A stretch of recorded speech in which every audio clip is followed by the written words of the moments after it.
এখানে এই মসজিদটা 500 বছরের ঊর্ধ্বে হবে।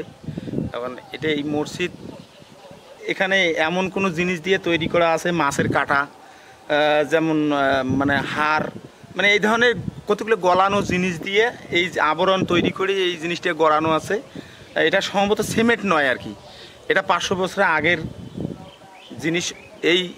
এই ধরি থাকার জন্য আমরা অনেক চেষ্টা করতেছি, পারতেছি না। মাত্র একটা কাতার ভিতরে আমাদের লোকের জায়গা হয় না, 10 লোকের জায়গা হয় না মুসল্লিদের। আমি মহাজন মনে করে 4-5 বছর থেকে করি। হ্যাঁ, তো এই মসজিদে যদি আপনারা সহযোগিতা করেন, আমরা জানি এটা মসজিদ 400-500 বছর বয়স। হ্যাঁ, তারা আপনারা যদি সহযোগিতা করেন তাহলে এই মসজিদটা হয়তো আমরা সংস্কার করতে পারি। এখানে এই মসজিদ বড় করার লক্ষ্যে, উন্নয়নের লক্ষ্যে সবার সহযোগিতা করে মনে করেন যে মসজিদটা বাড়াইতে হবে।